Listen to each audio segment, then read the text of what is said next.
필립 얀시의 책 중에 교회, 나의 고민, 나의 사랑이라는 책이 있는데 그 책 1장에 J.F. 파월스라는 그 미국의 소설가의 1988년도의 작품 푸르게 돋아난 입의 한 대목을 소개하는 것으로 책을 열고 있습니다.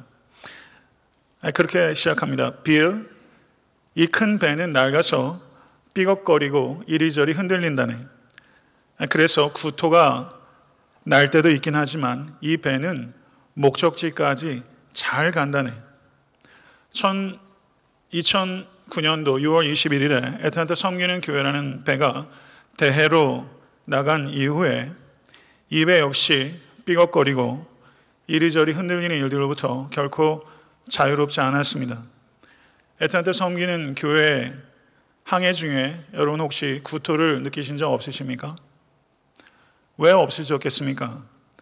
교회를 개척한 당사자인 목회자인 제 자신조차 종종 교회의 모습을 보면서 구토를 느낄 때가 있습니다. 제가 가장 크게 구토를 느끼는 대상은 다름 아닌 제 자신입니다. 오늘 본문에 등장하는 안디옥 교회라는 배는 목적지까지 잘 도착한 배입니다. 이방의 대해를 향해서 돛을 높이 치켜달고 항해했던 최초의 선교의 범선과 같은 교회, 그것이 안디옥 교회입니다. 이 안디옥 교회의 항해는 역사상 가장 위대했던 항해라고 부를만 합니다. 위대한 항해라고 말할 수 있는 이유 가운데 하나는 역설적으로 이 배가 결코 위대하지 않은 사람들에 의해서 시작되었기 때문입니다. 안디옥 교회는 예루살렘 교회의 선교 계획이나 훈련돼서 파송된 선교사에 의해서 개척된 교회가 아니라 스데반의 일로 예루살렘에 닥친 환난을 피해서 흩어진 사람들의 전도가 씨앗이 되어서 시작된 교회였습니다. 백부장 고넬료에게 복음을 전하라고 하나님께서는 베드로에게 여러 차례 환상을 보여주시고 의심하지 말고 고넬료에게 가라라고 분명한 명령을 주셨습니다. 그렇지만 안디옥 교회를 시작했던 구브로와 구레네 몇 사람에게는 하나님께서는 결코 환상도 보여주지 아니하셨고 어떤 분명한 명령도 하지 않으셨습니다. 예레미야서 20장 9절의 말씀을 보게 되면 내가 다시는 여호와를 선포하지 아니하며 그의 이름으로 말하지 아니하리라 하면 나의 마음이 불붙는 것 같아서 골수에 사무치며 답답하여 견딜 수 없나이다. 이 예레미야의 마음, 전하지 않고는 골수에 사무치며 답답하고 마음에 불이 붙는 이 마음으로 이 구레네와 구브로의 몇 사람 자신의 행동이 얼마나 위대한 사건의 시작이 될 것인지 전혀 의식하지도 상상조차도 못했던 이 사람들이 그 마음에 불을 가지고 복음을 증거해서 헬라인에게 하나님의 말씀이 증거가 된 것입니다. 사도행전 8장의 빌립의 사마리아 사람들의 전도나 사도행전 10장의 고넬료를 향한 베드로의 전도는 교회로 이어지지는 않았습니다. 그러나 오늘 본문에 나오는 구레네와 구브로의 몇 사람의 이 자발적인 복음 전도를 통해서 바울의 위대한 선교 여행의 전초기지가 된 위대한 교회가 탄생한 것입니다. 안디옥 교회는 첫째, 하나님의 은혜가 보이는 교회였습니다. 안디옥 교회의 소문이 예루살렘 교회에 들렸습니다. 예루살렘 교회는 급히 바나바를 안디옥으로 파송했습니다. 율법적 사고로 경직되어 있는 유대주의자들이 파송된 것이 아니라 누구보다도 포용력 있는 정신을 가지고 있었던 바나바가 예루살렘 교회로부터 안디옥 교회로 파송된 것은 결코 우연이 아니라 하나님의 섭리이심을 믿습니다. 23절을 보게 되면 이 바나바가 안디옥에 도착했을 때 그가 본 것과 그가 느낀 것과 그가 말한 것을 기록하고 있습니다. 하나님의 은혜를 보고 기뻐하며 모든 사람에게 굳건한 마음으로 주와 함께 머물러 있으라. 이렇게 바나바가 권면했습니다. 바나바가 안디옥 교회에 도착했을 때 주의 은혜를 보았다고 표현하고 있습니다. 은혜는 눈으로 볼 수 있는 가시적인, 물리적인, 물량적인 것이 아닙니다. 그러나 바나바는 분명하게 안디옥 교회에서 하나님의 은혜를 받습니다. 은혜는 눈에 안 보이는 것이 맞지만 눈에 보이는 것이기도 합니다. 바나바는 안디옥 교회에서 무엇을 본 것일까요? 여러분, 애타한테 섬기는 교회 안에는 은혜가 보이십니까? 은혜는 무엇입니까? 우리들 가운데 어느 누구도 자신의 자격이나 공로 때문에 구원을 얻은 것이 아니라 우리 주 예수 그리스도의 전적인 은혜를 믿음으로 말미암아 구원을 얻었음을 믿습니다. 교회는 은혜로 구원받은 죄인들의 공동체입니다. 교회는 이 땅에서 하나님의 지극히 크신 은혜의 풍성함이 무엇인지 나타내도록 하나님께서 이 땅에 세우신 유일한 대한사회인 것을 믿습니다. 은혜로 구원 얻은 죄인이라는 것을 결코 잊지 않으실 수 있게 되기를 바랍니다. 이것을 진실로 기억하는 성도는 항상 기뻐하며 모든 이에게 겸손하며 범사에 감사할 수 있습니다. 또한 은혜로 구원 얻은 성도는 은혜를 값싼 은혜로 전락시키지 않고 자신의 삶을 하나님의 은혜의 정시장으로 영광스럽고 지속적으로 가꾸어 갈 수 있게 되는 것입니다. 성도 여러분, 지금까지 살아오시면서 여러분의 삶에도 최악의 날이 있었을 것입니다. 저도 목회를 하면서도 최악의 날이라고 할 만한 날들도 있습니다. 그러나 최악의 날도 하나님의 은혜가 있으면 결코 나쁘지 않고 최선의 날도 하나님의 은혜가 없으면 결국은 아무것도 아닙니다. 두 번째, 안디옥 교회는 그리스도인이라 최초로 일컬음을 받은 교회였습니다. 바나바는 모든 사람에게 굳은 마음으로 주께 붙어 있으라 라고 권면했습니다. 그렇게 권한 이유가 무엇일까요? 주의 은혜가 보였지만 주의 은혜로 주께 돌아왔다고 해도 그 은혜가 일시적인 것이 될 수 있다는 것을 바나바는 너무나 잘 알고 있기 때문입니다. 제가 그렇게 길지 않은 목회 경험을 통해서도 성도님들이 매우 뜨겁게 은혜 안에 거하시다가 어느 한 순간에 너무나 차가워지는 경우들을 보게 됩니다. 하나님, 그 성도가 속히 은혜 안으로 들어올 수 있게 되어 기도하는 것이 제 기도 가운데 하나입니다. 바나바는 이것을 알고 있었습니다. 바나바는 자신의 성도들을 위해서 자신의 전부를 내어주는 목회자였습니다. 그러나 자신의 전부를 내어주면서 바나바는 성도들을 자신에게 붙이지 않고 주께 붙이는 참된 목회자였습니다. 바나바가 사울을 찾으러 다소에 갔을 때 바나바의 목회는 내리막길을 걷고 있을 때가 아니라 한창 최고 주가를 올리고 있을 때입니다. 큰 무리가 더해지는 목회적 성공을 구가하고 있을 때 바나바는 자기보다 늦게 그리스도인이 되고 자기보다 늦게 사역자가 된 바울을 찾아갑니다. 그런데 이 바울은 바나바보다 모든 면에 있어서 월등히 탁월한 사람이었습니다.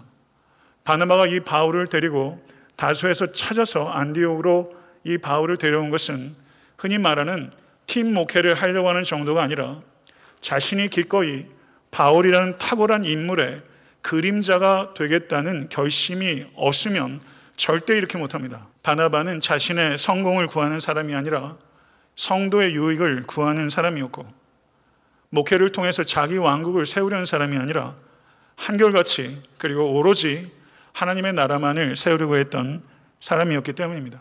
바나바가 다소에서 사울을 찾아와서 한 일은 둘이 1년간 큰 무리를 가르친 것이었습니다. 그리고 안디옥 교회 교인들이 역사상 처음으로 그리스도인이라고 일컬음을 받게 된 것입니다. 이 말은 처음에는 조롱의 말이었습니다. 로마 당국이 붙인 말입니다. 여기에는 경멸의 의미가 있었습니다. 그리스도라는 이 호칭은 이름이 아닙니다. 우리 주님의 이름은 예수입니다. 그리스도는 기름 부은 왕이라는 직위를 나타내는 것입니다. 그래서 이방인들은 이게 이름인지 직위인지 전혀 알지 못했습니다. 그래서 그리스도인이라고 경멸하는 혼동을 가지고 이름을 붙인 것입니다. 그들은 안디옥 교회 교인들과 그리스도 안에 그 깊고 신비한 연합의 비밀을 결코 보지 못했지만 그들이 볼 수 있었던 것이 있었습니다. 적어도 안디옥 교회 교인들이 누구에게 속한 사람인지는 이방인들의 눈에도 분명하게 보인 것입니다. 안디옥의 이방인들의 눈에 안디옥 교회 교인들은 그리스도께 속한 사람으로 보였던 것입니다. 바나바와 사울이 1년여 집중적이고 바르게 교육한 결과가 안디옥 교회 교인들의 삶에 그리스도가 보이게 된 것입니다. 사랑하는 성도 여러분, 그리스도인이십니까? 성도인들의 삶에 그리스도에게 속했다는 것이 뚜렷하게 나타나고 있습니까? 주변 사람들에게 그것이 명확하게 인식되고 있지 않다면 명목상의 교인일 수 있다는 것입니다. 애타한테 섬기는 교회는 명목상의 교인을 더하는 교회가 아니라 참된 그리스도인이 더해지는 교회가 되어야 합니다. 세 번째, 안디옥 교회는 힘껏 구제하는 교회였습니다. 안디옥 교회는 이제 개척한 지 얼마 안 되는 어린 교회입니다. 구제할 형편이 아닙니다. 그들도 궁핍하고 어렵기는 매 한 가지입니다. 그런데도 불구하고 기은에 빠진 예루살렘 교인들을 향해서 형제들을 위하여 라고 성경은 말하고 있습니다.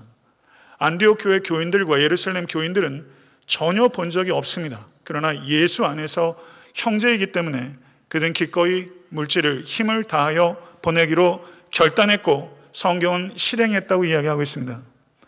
안디옥에서의 복음 전도와 1년여에 거친 양육의 결과는 필연적으로 물질적 나눔으로 귀결되었습니다.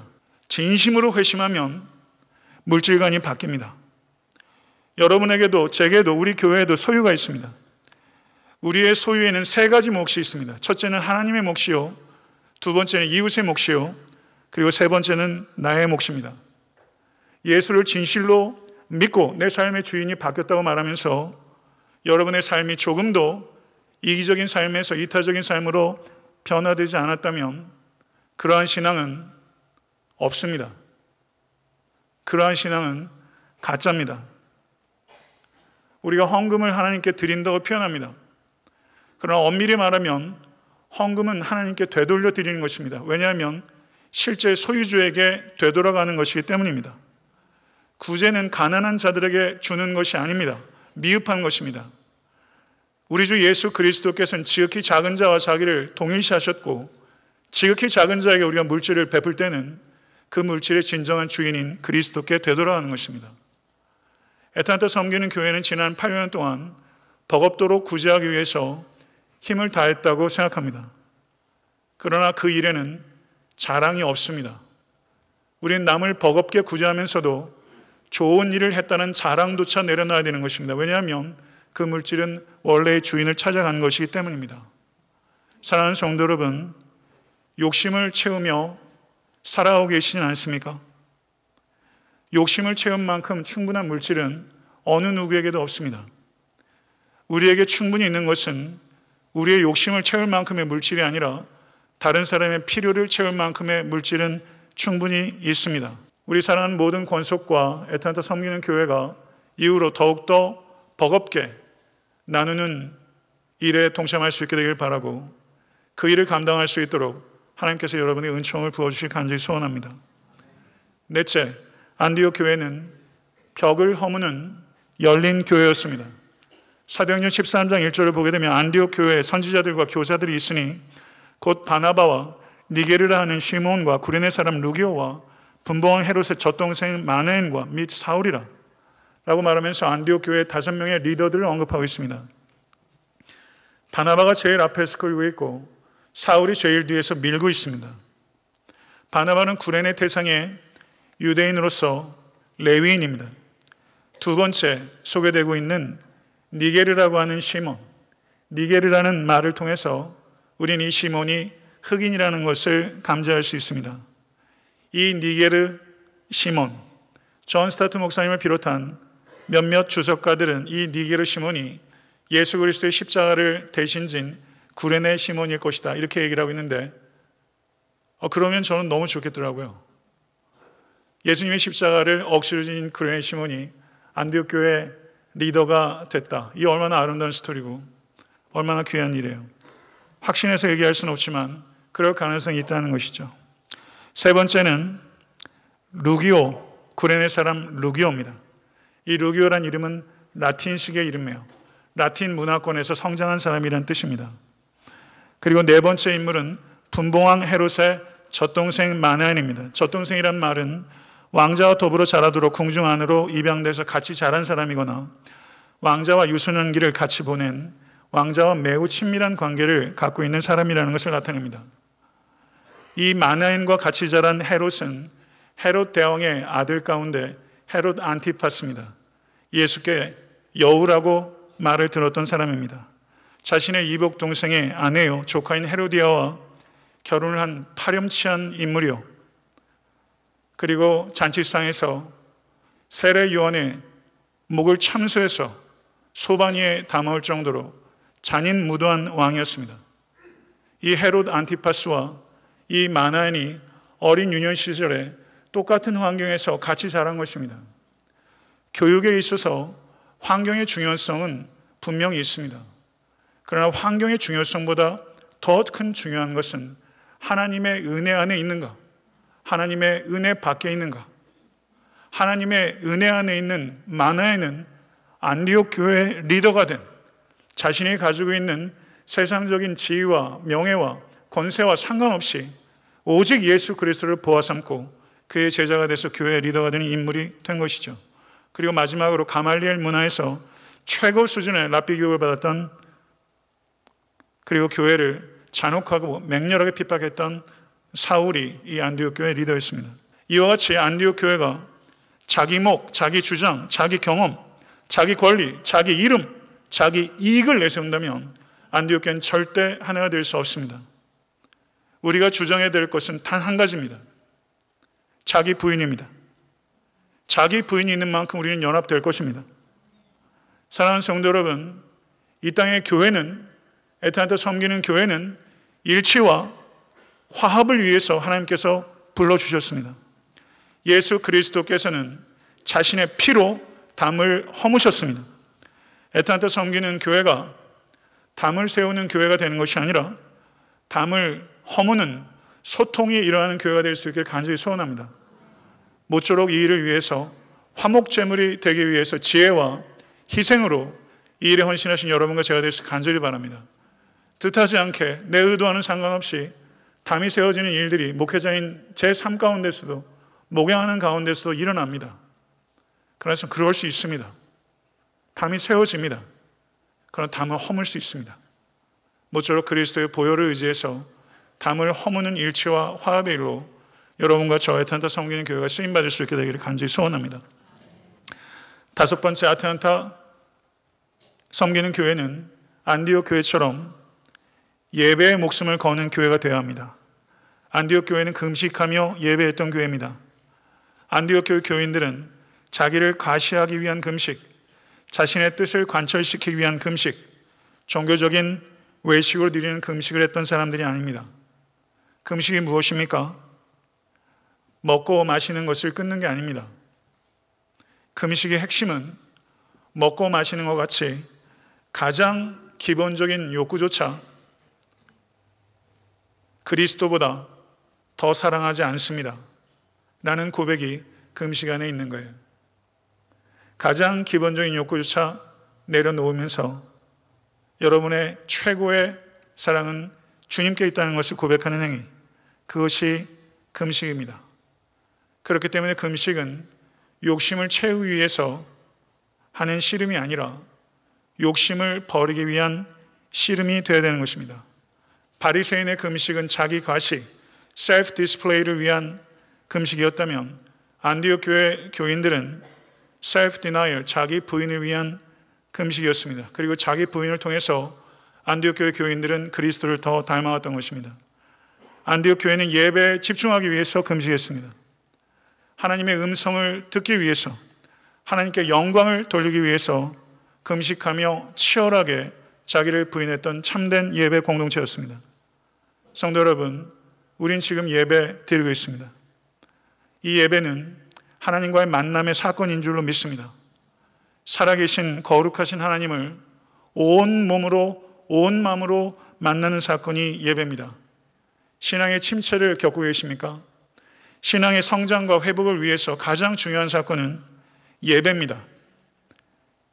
어떤 한 신학자가 이렇게 표현했습니다. 저를 한번 따라해 보세요. 인간은 예배를 통하여 인간이 된다. 인간은 예배를 통해서 인간이 된다. 세상에 속하는 사람들, 세상에 속하는 인간론, 이런 얘기하는 걸 싫어할 거예요. 그러나 이건 진리입니다. 인간은 예배를 통해서 인간이 되는 것입니다. 주일 성수란 말 저는 별로 안 좋아합니다. 주일을 우리가 지킨다는 느낌을 전달하기 때문입니다. 우리가 주일을 지키는 것이 아니라 주일 예배가 우리를 지키는 줄로 믿습니다. 형식적인 예배를 혐오하십시오. 형식적인 예배는 하나님께 가까이 가는 길이 아니라 하나님으로부터 멀어지는 길이기 때문입니다. 하나님께 가까이 가는 진정한 예배가 오늘 이 시간 여러분께 회복될 수 있게 간절히 바라고, 찬양을 감상하지 마시고 설교를 감상하지 마십시오. 여러분의 감정의 변화에 집중하지 마십시오. 하나님께 기쁨이 된 예배에 집중하시고, 그리고 여러분의 삶이 변화될 수 있도록 헌신하십시오. 만약에 여러분들의 예배가 주일 11시에만 드려지고 있다면 여러분은 이 예배에 실패하고 있는 것입니다. 주일에만 예배하는 성도는 주일에도 예배에 실패하는 것입니다. 주일의 예배는 주중의 예배로 이어질 때 성공하는 것입니다. 하나님과의 만남이 일어나는 사건이 될 수 있게 간절히 바랍니다. 하나님과의 만남이 있을 때 여러분과 저의 삶은 더딜지라도 반드시 변화됩니다.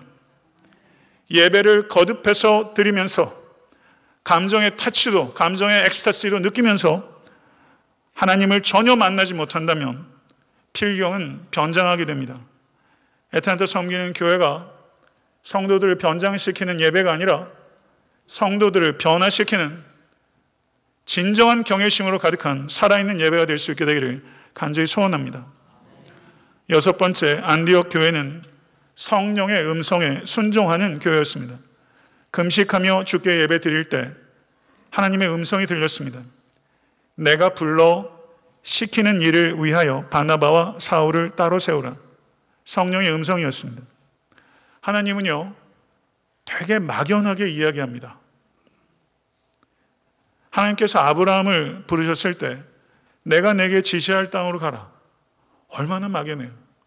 하나님께서 안디옥 교회 기도 가운데 임하셔서 내가 불러 시키는 일을 하라.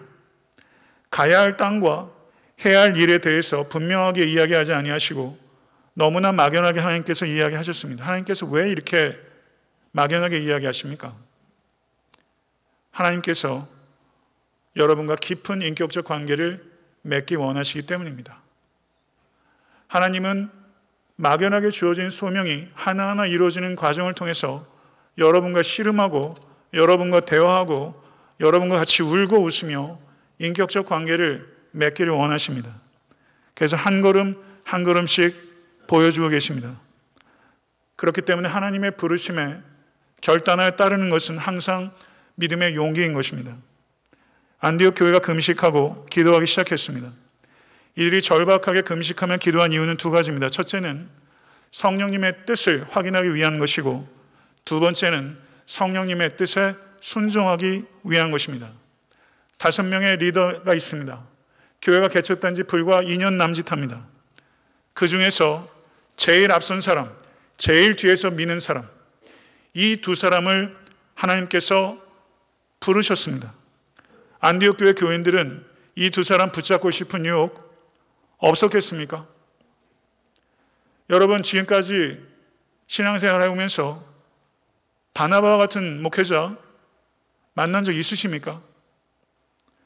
사도 바울의 100분의 1이라도 따라가는 깊이와 뜨거움을 가지고 있는 목회자요, 신학자, 여러분 만난 적 있습니까? 이런 사람같이 신앙생활 한다는 게 얼마나 큰 축복입니까? 이 두 사람을 내려놓기 위해서 금식하지 않으면 이 두 사람을 보낼 수가 없는 것입니다. 얼마나 같이 있고 싶겠습니까? 그런데 금식하며 이 두 사람을 내려놓고 안디옥 교회의 서바이벌이 아니라 하나님의 나라의 폭발적인 리바이벌을 위해서 우리 교회에서 가장 중요한 자산인 바나바와 사울을 내어 보낸 것입니다. 하나님의 구원개혁이라는 그 장엄한 파노라마를 바라봤던 이 안디옥 교회 사람들의 이 안목을 갖는 여러분과 제가 될 수 있게 간절히 바라고, 하나님의 구속사의 통로가 되기 위해서 여러분과 저도 기꺼이 눈앞에 있는 욕심들을 힘겹게 꺾을 수 있는 그런 교회와 성도가 될 수 있게 되길 간절히 바랍니다. 성도 여러분, 성령의 감동 받으십시오. 그러나 성령의 감동이 궁극적인 목적이 아닙니다. 성령의 감동에 받는 것도 중요하지만 성령의 감동에 순종하는 것이 더 중요한 것입니다. 이 안디옥 교회의 결단은 쉬운 일이 아니고 고통스러운 일이었지만 그것은 옳은 일이었고 그것은 열매 맺는 일이었던 것입니다. 말씀을 맺겠습니다. 안디옥 교회는 하나님의 은혜가 보이는 교회, 명목상의 교인이 아니라 참된 그리스도인이 더해지는 교회, 힘껏 구제하는 교회, 벽을 허무는 열린 교회, 예배에 목숨을 거는 교회, 성령님의 음성에 순종하는 교회였습니다. 그리고 안디옥 교회의 위대한 항해는 성공했습니다. 하나님께서 지금 애틀랜타 섬기는 교회를 어떻게 바라보고 계실까요? 여러분들은 애틀랜타 섬기는 교회를 어떻게 바라보고 계십니까?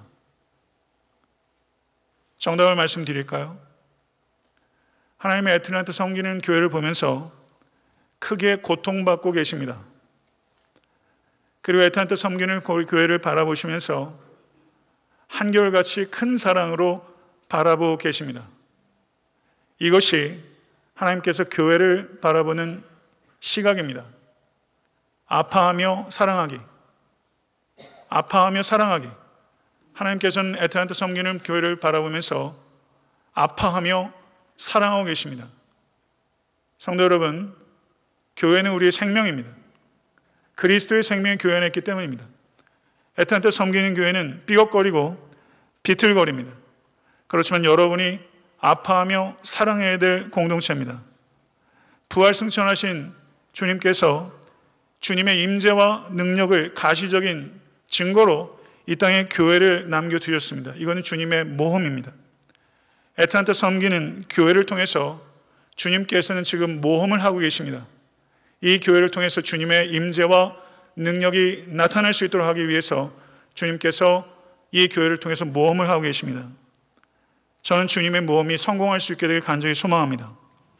저는 목사로서 제 자리에서 힘차게 노를 저어가겠습니다. 저는 제가 할 수 있는 일이 있습니다. 여러분이 해야 될 일이 있습니다. 그리고 하나님께서 하실 일들을 기대하기를 간절히 바랍니다. 반드시 목적지에 도착하는 항해가 되기를 여러분과 제가 한결같은 마음으로 뜨겁게 소망하고 그리고 뜨겁게 헌신할 수 있게 되기를 이제 창립 9주년을 목전에 두고 또 교회 임직자를 세우는 이 중요한 아침에 아파하며 사랑하기, 뜨겁게 소망하고 뜨겁게 헌신하기, 이것이 여러분과 저의 결단이 될 수 있게 되기를 우리 주 예수 그리스도 이름으로 간절히 축원합니다. 기도하겠습니다.